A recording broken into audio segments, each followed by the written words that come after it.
All right, hey everybody, this is Nick from Mecha Warehouse here with weekly update number 5.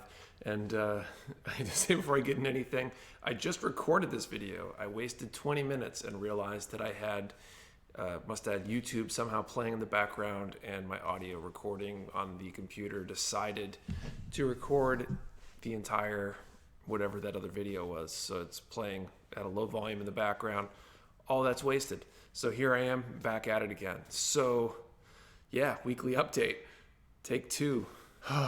All right, so right off the bat, I'd be remiss if I didn't mention the Black Friday Cyber Monday sale that is going on right now.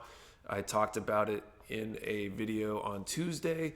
Basically use code THANKS15 to take 15% off your order until midnight on Monday. But if you order over certain amounts, you have chances to win additional discount codes for future orders, gift cards, and the like.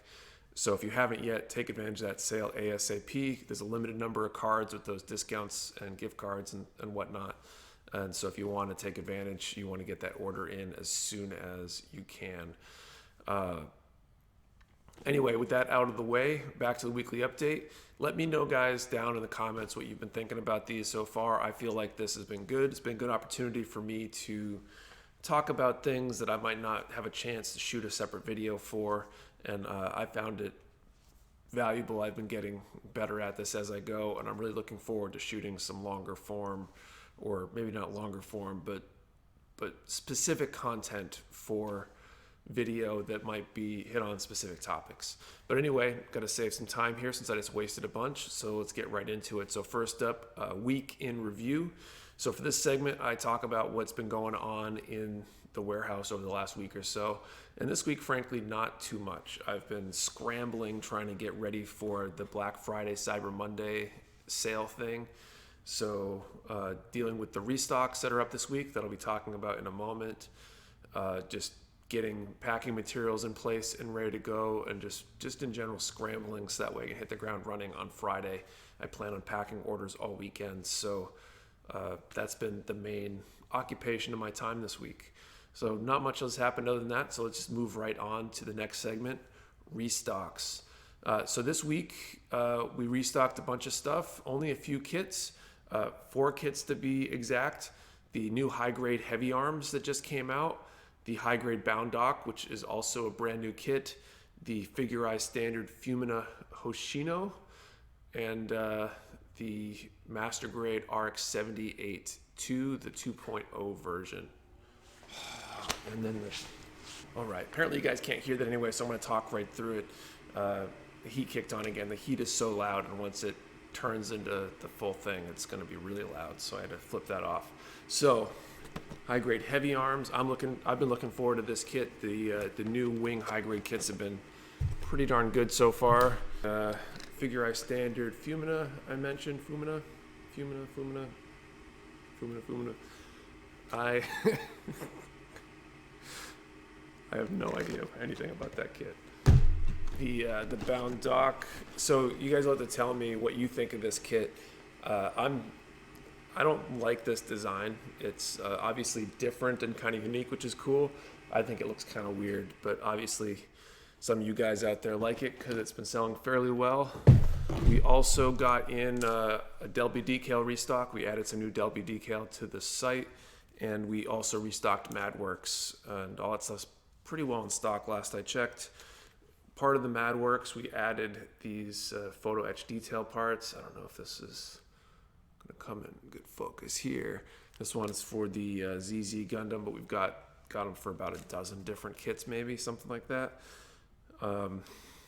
So worth checking out if you've never done that before. Photo etch parts are basically little thin metal parts that you cut out and glue on to add detail to a kit. Restocks out of the way, I'm going to move on to Q&A.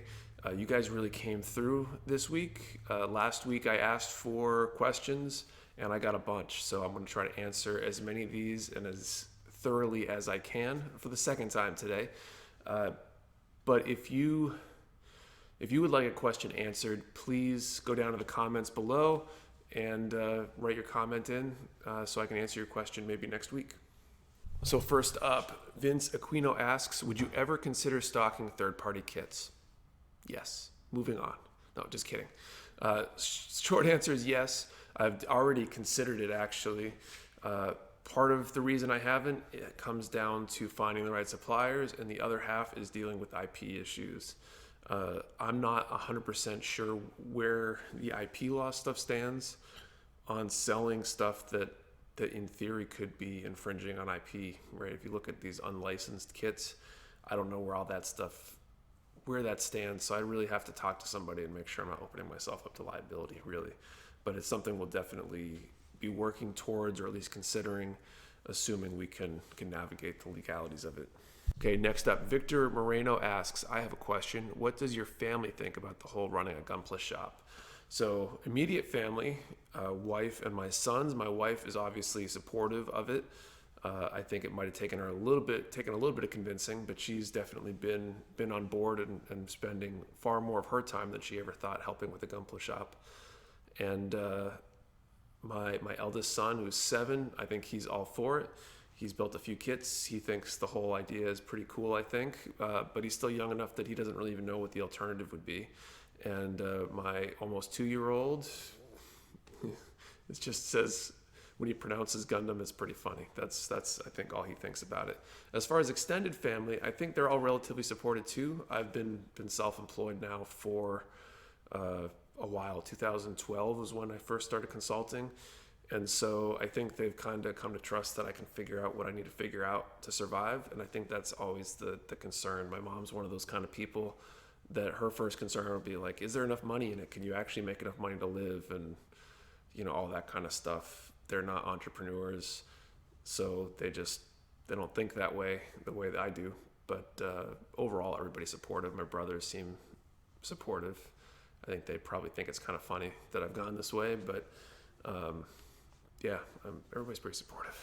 Okay, next question. Derek Long asks, really love that you let us tag along with you while you run your business. It's fun and fascinating. Thank you, Derek. Really appreciate that you like coming along for the ride, so to speak. But he says, thanks. Here's a question. I'm not sure if it's too sensitive a subject.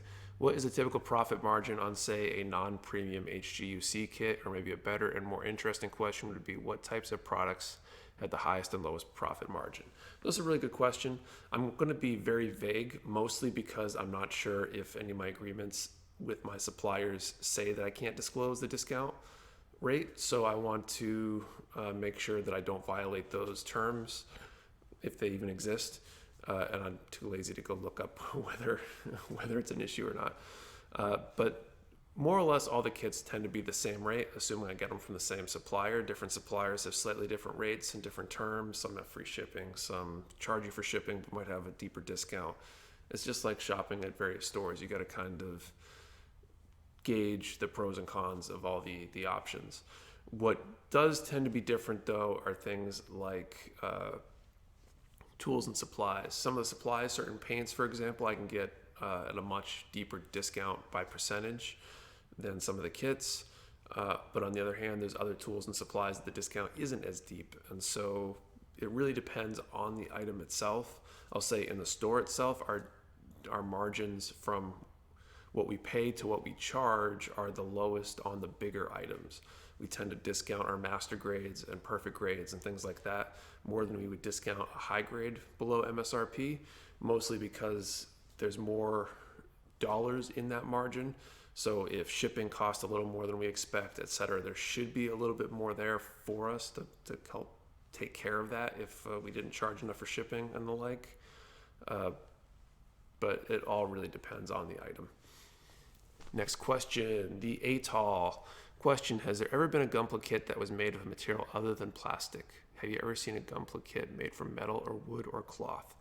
So short answer is I don't think any Gunpla kit has been made out of anything other than plastic. With the little asterisk down here is that some kits include metal. There are kits that have screws and other metal parts in them. And there are kits that have cloth parts, like a cloth cape, say.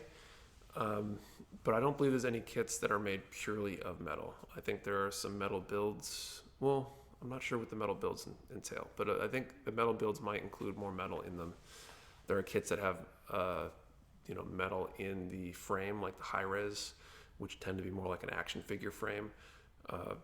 But there's no like purely wood kit. I've seen some cool papercraft Gundam stuff done. There are some cool metal kits that are sheet metal kits I think you can make Gundams out of that have nothing to do with Gunpla.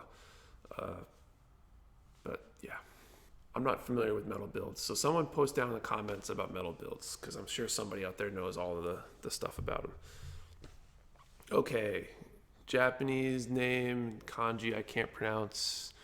Dai something, oh something. Anyway, question, can you tell us what is the most sold kit each week or month? I think that would be a fun fact to know.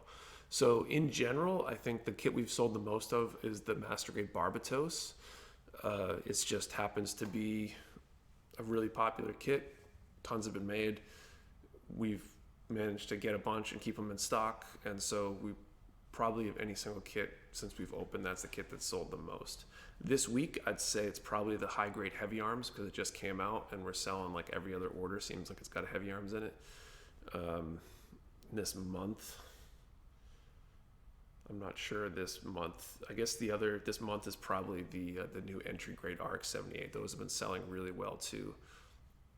Really popular kit, and a lot of people are buying 2 or 3 at a time. I just presume because they're giving them away to people, maybe friends, people that are trying to get into the hobby or using them as gifts. So hopefully that answers that question. Next one, Drew Packard, and this one is actually from Facebook on one of our video clips over there. I've heard about what kits Bandai Bluefin make, put out is based on demand. How do they actually know what's in demand or wanted? Like, does the rep ask you, or is there places online they look at? Just wondering if doing something like a wish list or something us consumers can do to let them know, especially the American market might want different things than the Japanese do. Like grunt units doesn't seem to be much for any series. So, short answer is, I guess they do it based on a couple things. One is obviously sales data. If something sells out very quickly, all the stores buy a lot of it. They know that they need to make more. Kits that are maybe less popular or older, they actually put out a reproductions list, which is basically a list of everything they plan on manufacturing over the next year. Shops can then order off of that list, and if a kit is ordered by enough shops or enough quantity, they'll make it, and if nobody orders it, they won't make it, or not enough people order it. And so those are the main drivers, I believe, of the production, and maybe whatever social data they might have.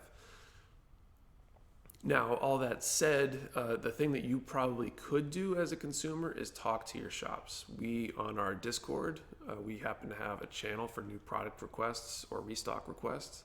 And we look at that when we go to place those orders. I skim through it and see what people have been asking about. And so obviously if a kit is being requested a lot, that might be something I want to prioritize when I'm placing orders over something that nobody seems to mention or notice.